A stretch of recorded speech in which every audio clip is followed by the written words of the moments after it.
$100 million Money Models, the training on how to make money. We're going to be covering all of this stuff in the next few hours together. You'll also notice that some of these things correspond with the chapters of the book, $100 Million Money Models.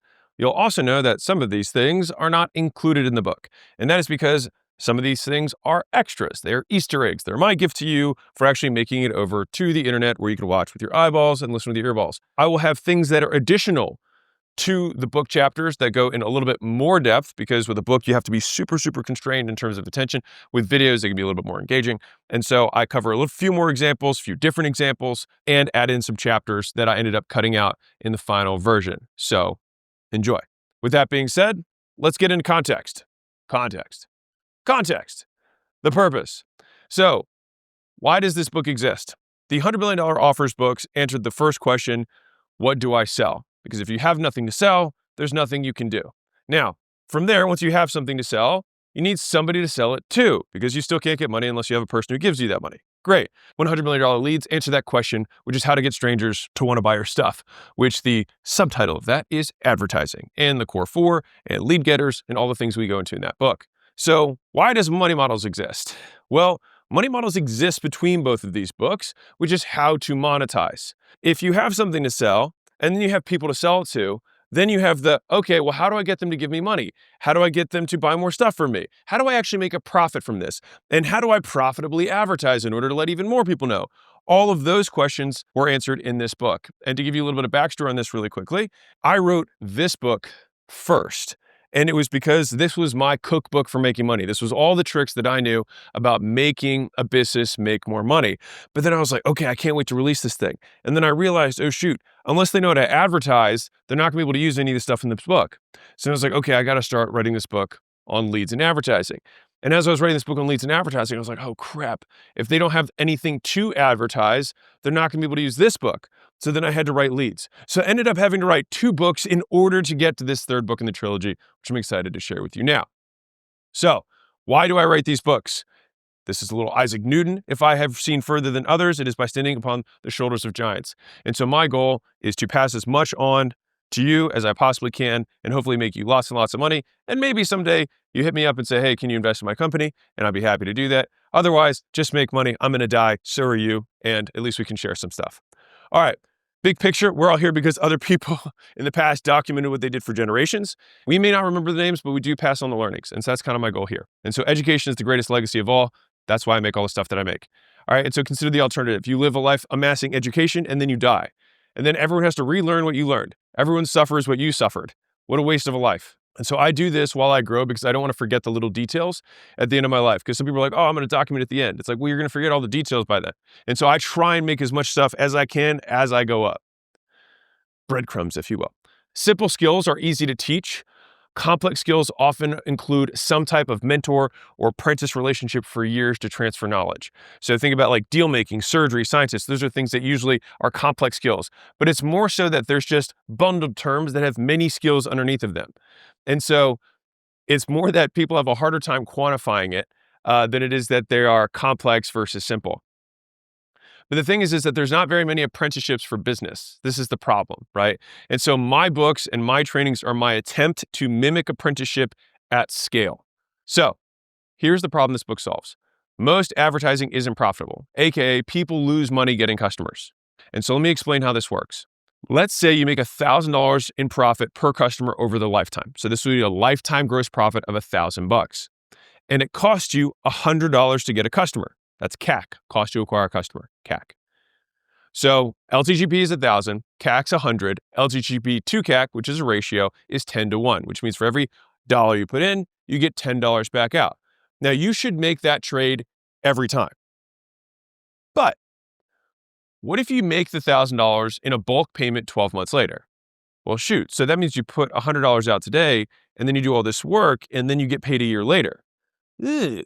Well, you should still make the trade, but you're going to have a lot of cash flow problems, right? So you have your -100 day 1 or month 0, and then you're still losing money all this time delivering to the customer, and then finally they pay at the end. It could be equally said that, let's say if we had a 10-year LTV and someone paid you $100 a year for $8.33 a month for the next 10 years, you should totally make that deal. you're still not going to have any money even be profitable until month 13. You would either have to burn your own savings, which sucks. You'd have to burn other people's savings through debt and equity, meaning you sell portions of your business in order to get more cash. You do fundraising, right? Or you raise some sort of loan from a bank so that they can basically fund your business while you wait to get this money back from customers, which sucks and is hard. And I get it because I've been there. But the good news is there is a better way, which is door 3. Make more than $100 in profit in the first 30 days for this particular instance. And so this book is door 3. So if the problem is that most advertising is profitable, the solution is something I call client finance acquisition or customer finance acquisition. CFA is sometimes what I refer to it as. And the point of that is to make money faster. This enters the element of speed into the conversation, not just how much you spend, how much you make back, but how fast you make it back. Because how fast you make it back can be the thing that unlocks all the growth in your business or takes your business overnight. So, customer finance acquisition or client finance acquisition, CFA, is a process in which gross profit generated from a single client within the first 30 days is greater than the cost of acquiring that customer. So where gross profit, the extra cash that you make from somebody coming into your business from one customer in the first month is more than the cost of getting that customer. Now, if you're listening or following along from the book, this isn't in the book.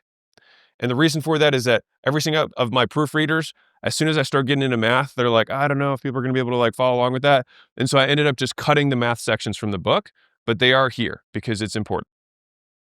So the purpose of this is to accomplish customer finance acquisition. So here's a quick story for you. So let me tell you how this all started. So this is me when I signed my first lease at $5,000 a month. That's me not knowing what I was doing. And this is where I slept. And that's my really fancy equipment that I was able to afford. And so I heard about this thing called Facebook marketing and things started going well. This is actually a picture I sent to my dad after the first week of having my gym to show how many memberships. I actually was very proud of this, which is kind of silly now that I look at it. It's like I had 18 memberships, but I was super proud of this. I'd hustled all day to get that. And so the thing is that things started to grow. And so that was good. This was my 1 year. There's my little dinky streamers because that's what I could afford at the time. But things were going well. All my clients showed up, which was kind of sweet. And we grew over to 9+ employees. So that was cool. And I started to feel like I had it figured out. I was like, I'm a businessman. And then of course, Facebook slaps me and they 5x my cost per lead. And so what was once a money, torrential hurricane or downpour turned into the Sahara Desert or whatever desert this is. And all I could think about was, having to call my dad and say, I'm a failure. This actually didn't work. I didn't really know what I was doing. And that would have sucked, right? And so all I could think about was how can I afford to pay for more leads, right? The business worked, everything was fine. It's just my cost per lead went up. And so I needed something that was immediate cash up front so I could pay off my credit card bill for the ad spend without going into debt. And so I want to highlight one key point right now is that 2 types of business owners about the things that are out of their control. If CPMs, the cost per impression goes up on a platform, you can either afford the impressions or you can't. Now you can beg, borrow, and steal and wish that the impression cost goes down, but it's not going to change anything, right? Of course, you can make better ads, you can make better hooks, things like that. But fundamentally, my lead costs went up. So you can either go out of business or you can try and figure out a way to make more money per customer. And so that's what we did. All right. And so this is what happened. So I'm traveling home for the holidays and I've got this layover somewhere and I see a guy from college in the same waiting area. And I was like, oh, no, shoot. I was like, hey, what's up, dude? So we start chatting and it turned out that he'd started a supplement business. And I was like, oh, okay. Kind of interesting. And so I was like, hey, so how much do you make a month from your supplement company? He's like, well, I got 2 locations. One does about $80,000 a month. The other is $130,000 a month. And I was like, a month? It's like selling supplements? And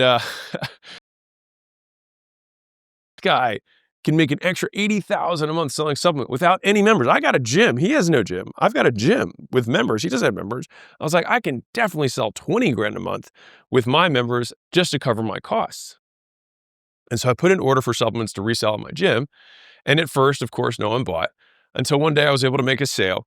And then from that day going forward, I began selling $200 per person in supplements. So about $100 in profit. And that $100 offset my cost of getting a new member in the door. And so I used to have to spend money to get the person in the door and then sell them stuff and then wait to get, recruit membership costs, et cetera. But here with the supplements, I could sell them supplements up front and I made my cost to get the customer back. All right. So I was able to start spending way more money on ads again because it paid for my advertising. And so it made all the new members and the cash they paid free, which is sweet. And so the moral is that I made another offer. And when I made another offer, I made more money. And so the outcome was I was able to get paid to get new customers. And I'll say that again. I was able to get paid to get new customers. So most people pay to get customers. I was getting paid to grow. And so my gyms grew. And so over time, I continued to get better and better at recombining the way I charged and structured my client journey to make more money than my competitors. And so I went from making like 4 to 5 to 1 to making 31 and up. So like every dollar I put in, I would get $30, $40 back on my marketing. And I'll show you how I did it. All right. So I eventually took that multi-step money model and licensed everything about it to 5,000 plus locations. And that's what became Gym Launch. And the average return on ad spend in the first 30 days across all those gyms, all right, not including memberships, to this day is 4 to 1. And that's upfront. That doesn't include membership. So that's not a true LTV to CAC ratio. I'm saying that's the upfront cash they collect in the first 30 days from customers. They still have the whole membership on the back. And so that's what I'm going to break down for you in this training, all right, which is exactly how to do that at any business, which is build a money model that allows you to never use your own money to get customers again. All right, that means that you're no longer constrained by how much capital you have, who you know, what your bank lending terms are. It's just about what you can design in terms of how you build your money model so that you can use other people's money, not banks, but your other customers' money to finance your growth. So that was my quick story. All right. And we have given you context. Now we begin. How businesses make money.